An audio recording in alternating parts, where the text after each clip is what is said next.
8월 13일 새벽기도의 말씀입니다. 오늘 본문은 스가랴 8장 1절부터 13절입니다. 만군의 여호와의 말씀이 임하여 이르시되 만군의 여호와가 이같이 말하노라.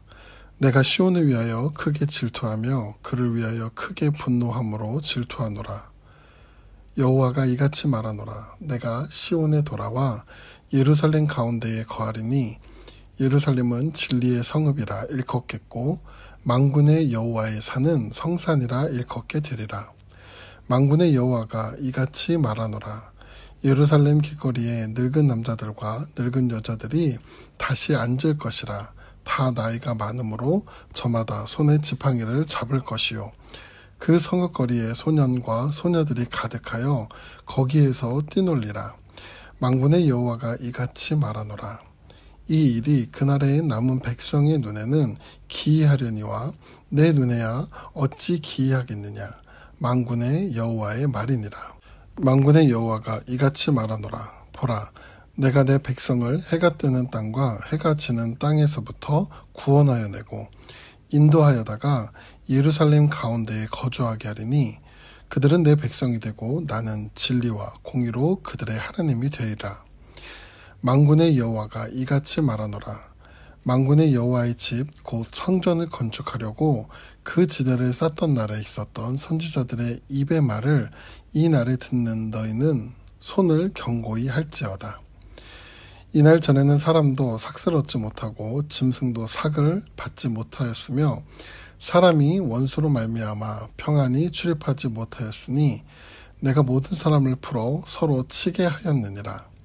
만군의 여호와의 말씀이니라. 이제는 내가 이 남은 백성을 대하기를 옛날과 같이 아니할 것인즉 곧 평강의 씨앗을 얻을 것이라. 포도나무가 열매를 맺으며 땅이 산물을 내며 하늘은 이슬을 내리니 내가 이 남은 백성으로 이 모든 것을 누리게 하리라. 유다 족속아 이스라엘 족속아 너희가 이방인 가운데에서 저주가 되었었으나 이제는 내가 너희를 구원하여 너희가 복이 되게 하리니 두려워하지 말지니라. 손을 견고히 할지니라. 아멘. 오늘 본문이 배경이 되는 때는 바사의 다리오 왕 제4년째 스룹바벨을 중심으로 포로에서 돌아온 사람들이 성전을 재건할 때입니다. 그 가운데 오늘 본문은 포로에서 돌아온 예루살렘 사람들에게 주시는 회복의 약속과 성전 재건을 독려하는 내용을 담고 있습니다. 먼저 2절을 보면 하나님께서 시온을 위하여 크게 분노함으로 질투했다고 말씀하십니다. 이 구절을 언뜻 보면 하나님께서 시온, 즉 예루살렘을 향해 크게 분노하고 계신 것처럼 보입니다. 그런데 표현을 자세히 보면 하나님께서 크게 분노함으로 질투하시는 이유를 시온을 위하여라고 말합니다. 시온, 곧 예루살렘 성은 하나님께서 사랑하여 택하신 성입니다. 그래서 하나님이 시온을 위해 질투하시는 것은 그 성을 사랑하기 때문이며 또 하나님이 분노하신 이유는 지금 그 사랑하는 성이 황폐되었기 때문이죠. 만약 사랑하는 여러분의 자녀의 삶이 황폐해져 있는 상황이라면 여러분은 그 가운데 어떤 감정이 올라올까요? 저는 굉장히 화가 날 것 같습니다. 그런데 그 화의 감정은 악한 감정이 아닌 사랑하는 자녀의 황폐한 모습을 향한 안타까운 분노인 것이죠. 하나님이 예루살렘을 향하여 드러내신 이 분노의 감정은 바로 자기 백성을 향한 하나님의 사랑과 긍휼인 것이며 이는 예루살렘의 회복을 이끌어 주십니다. 하나님은 황폐해진 그러나 사랑하는 예루살렘을 향하여 회복의 메시지를 말씀하십니다. 먼저 3절 말씀을 보면 내가 시온에 돌아와 예루살렘 가운데에 거하리니 예루살렘은 진리의 성읍이라 일컫겠고 만군의 여호와의 산은 성산이라 일컫게 되리라고 말씀합니다. 여기 보면 돌아오다와 거하다라는 표현이 나오는데 이스라엘 백성이 예루살렘으로 돌아올 때 하나님도 그들의 하나님이 되어주기 위해 이미 먼저 돌아와 계셨다는 것을 말합니다. 뿐만 아니라 여기 거하다라는 표현은 임시 머뭄이 아닌 오래 머금을 의미하는데 정리하면 하나님은 예루살렘으로 돌아온 사랑하는 자기 백성과 끝까지 함께 거하시겠다는 것을 약속하는 것이지요. 또한 하나님이 거하는 이 예루살렘은 이전과 다를 것인데 전에 예루살렘 성은 거짓으로 가득 찼었으나 이제 이 성은 진리로 충만하고 진리의 다스림에 순종하는 성읍이 될 것이라고 말씀합니다. 그리고 예루살렘에 있는 시온산은 과거엔 죄악으로 풀결했으나 이제 거룩과 선으로 충만한 산이 될 것이라고 회복의 메시지를 전합니다. 이어 4절과 5절의 말씀을 보면 예루살렘 길거리에 늙은 남자들과 늙은 여자들이 다시 앉을 것이라.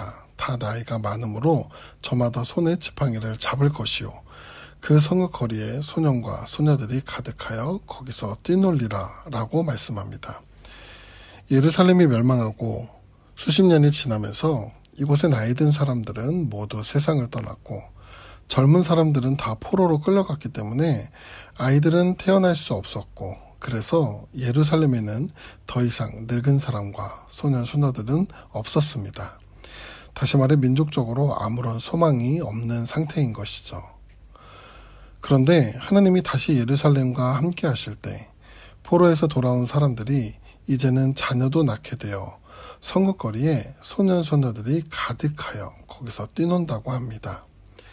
민족적으로는 아무런 소망이 없는 상황 가운데 민족 번성의 복을 다시 누릴 것이고 그 복이 오래 갈 거라고 말씀하십니다. 그리고 이러한 일들이 남은 백성들이 볼 때 기적으로 보일 것이나 하나님의 눈에는 그것들이 기이할 것이 없다고 말씀하시는데 왜냐하면 이것은 하나님이 행하시는 기적이기 때문입니다. 다시 말해 이 모든 행하심은 하나님이 역사하시기 때문에 이루어질 수 있는 일이라는 것을 말하고 있는 것이죠. 지금까지 하나님께서 예루살렘을 향한 회복의 메시지를 말씀하셨는데 여기서 드는 의문점은 왜 하나님은 그들의 죄로 인해 황폐해진 이스라엘 백성들을 사랑하시고 그들과 함께 거하시겠다 약속하시며 민족의 복을 더하실 것을 말씀하신 것일까요? 7절에서 8절을 보면 하나님은 흩어졌던 그 백성들을 구원해내시고 인도하셔서 예루살렘 가운데 거하게 하실 것인데 그로 인해 그들은 내 백성이 되고 하나님은 그들의 하나님이 되리라고 말씀합니다.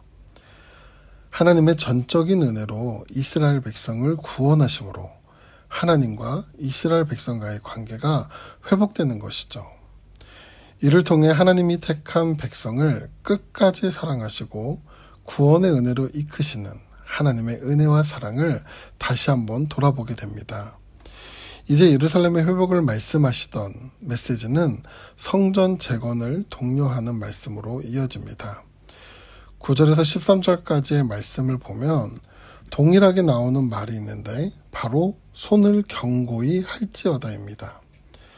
이는 학개 선지자가 성전 짓는 일에 동참하고 있는 유다 백성들을 향해 격려하는 말이었는데 사실 과거 솔로몬이 지었던 성전에 비하면 재건하는 성전은 외형적으로 초라할 수밖에 없었습니다.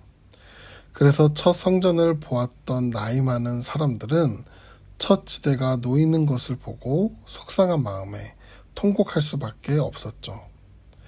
그러나 학개서를 보면 하나님은 이전에 이 성전의 나중 영광이 이전 영광보다 크리라고 말씀합니다. 하나님은 무엇을 보고 이렇게 말씀하신 것일까요? 여기 손을 경고히 하라라는 것은 마음을 강하고 담대하게 하라는 명령의 의미가 담겨 있습니다. 현재 유다 백성들은 성전을 재건할 때 여전히 방해가 있고 땅에는 여전히 소출이 없어 힘들고 어렵지만 포기하지 말고 강하고 담대하게 그 성전 재건을 하라는 것인 거죠. 12절에도 보면 곧 평강의 씨앗을 얻을 것이라 포도나무가 열매를 맺으며 땅이 산물을 내며 하늘은 이슬을 내리리니 내가 이 나무 백성으로 이 모든 것을 누리게 하리라 라고 말하는데 유다 백성들에게 씨앗, 열매, 소출, 이슬은 너무나도 소중한 축복의 상징들입니다. 이 상징들을 통해 말씀하시면서 하나님은 그의 백성들을 반드시 회복시켜 주시겠다고 약속하시는 것이죠. 그런데 이 씨앗이 열매를 맺어 산물을 내기 위해서는 기다림의 시간, 즉 인내의 시간을 필요로 합니다. 성전 재건은 16년 만에 다시 시작되었지만 2년 동안 아무런 은혜와 축복이 주어지지 않았습니다. 그럼 사람들은 낙심할 수밖에 없죠. 그러나 하나님은 반드시 약속을 지키시는 분입니다. 그럼 우리는 그 약속의 말씀을 끝까지 붙들고 나아가야 하는 것이죠. 사랑하는 태국 한인교회 성도 여러분, 오늘 무너진 가운데 다시 재건하려 하지만 한없이 초라한 성전을 바라보면서 성도 여러분들은 어떠한 생각이 드시나요? 무너진 성전을 보며 또 성전 재건의 초라한 모습을 직면한 유대 백성들은 모든 자존감마저 무너졌을 것입니다. 그러나 하나님은 초라하고 연약해진 민족을 향해 회복과 소망의 메시지를 주십니다. 그런데 그 모든 회복의 약속은 이스라엘 백성이 아닌 오로지 하나님이 이뤄가시는 일들입니다.